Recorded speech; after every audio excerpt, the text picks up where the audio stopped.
everybody, this is Camilla with Blue Creek Canine. So something some of my clients have asked about is which hand signals I use for different positions. So I quickly made this video to just kind of go through what are the hand signals that I'm using and the reason why I'm using these specific hand signals, and just the importance of that consistency, because as you probably know, your dog is watching you most of the time and they really read more of the body cues before the verbal cue, or at least until we get a stronger verbal cue.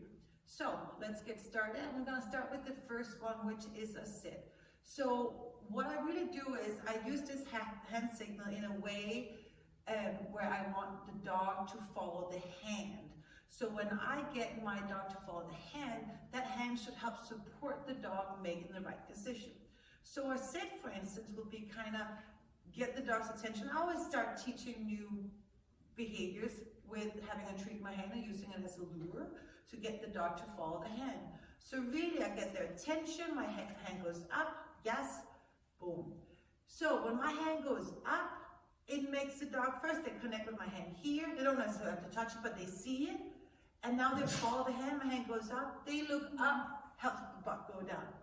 So this is my hand signal for a sit. Right now he's offering me behavior because he's like, come on, let's do things. But so this is a sit, yes. Now for a down, I use a flat hand with the palm of my hand going into towards the floor.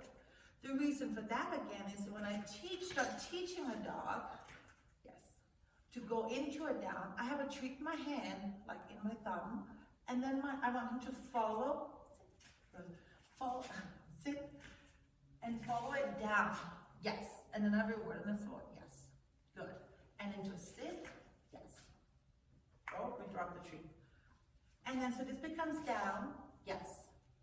And over time, of course, as I'm doing it more and more, and I feel my dog is following the hand signal well, so I start adding the verbal cue, and the verbal cue can then become stronger and stronger. So hopefully, you know, often in the end, we don't need so much of a hand signal.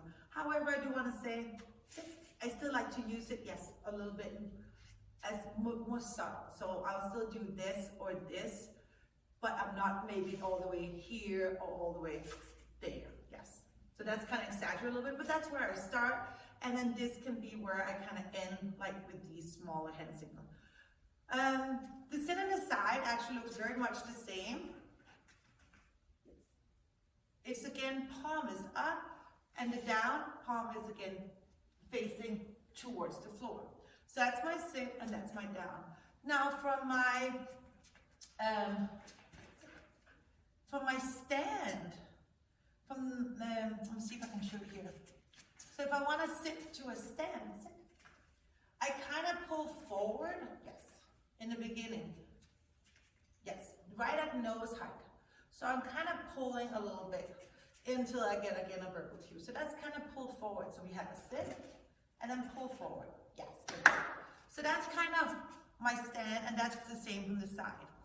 Then let me quickly get some more treats.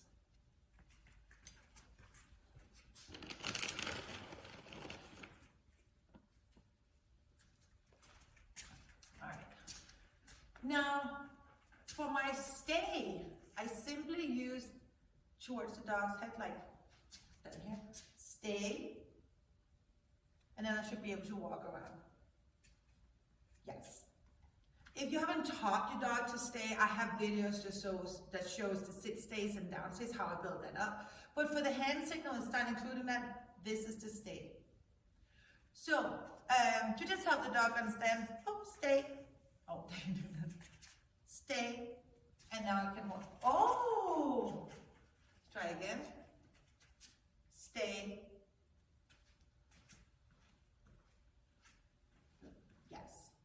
Sorry, it's free. He knows that I'm not fully focused on him, so he's asking some more questions. So that's absolutely okay. I'm not going to correct him or anything. It is because I'm talking more to the camera to him. So my focus is a little split, and that's why he's not quite 100% reliable as he usually is. He's asking more questions. So please keep this in mind. All right, so I also have a nose touch. So for my nose touch, it's very specific. So I have a hand with a thumb like this. This means a nose touch. Yes. Good. And that goes for both hands. Yes. Good. What else do we got? A bow is more like the whole, yes, it's like more my whole body, yes. But again, the reason why my hand free in the beginning goes in between my dog's legs so he can shift weight backwards. So again, it's to support my dog's body movement and where his head should be, that my hand, good, to see it up here, is doing what it's doing, so it becomes, yes. Eventually, again, he'll be stronger on more subtle body cue, but we have a verbal cue to then support it. A lot of other exercises or behaviors, they simply start by following the fingers. So for instance, they come around, yes. That is follow the finger, yes.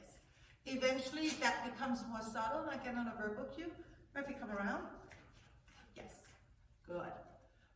The spins in front, again, it is follow the finger, right? Follow the finger, yes.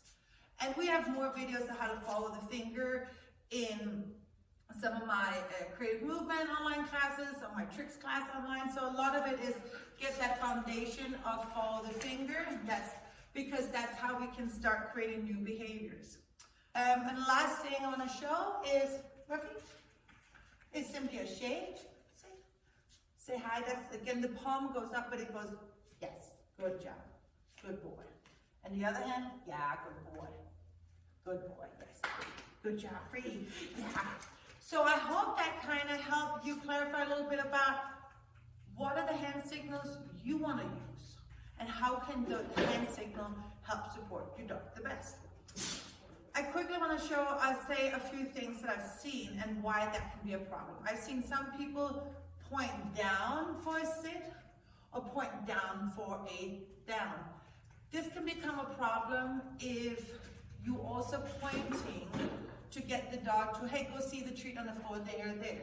Well, what are you saying? Are you saying sit? Are you saying down?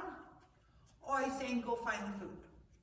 Also, if you want to teach your dog some of the other things, as we talked about earlier, about spinning, go around you, so kind of follow the finger. If I want to have the dog follow the finger, what exactly do I want my dog to do? If I already taught them that this means sit or this means down. So then it can become confusing. So really think ahead about the hand signals you choose to use with your dog.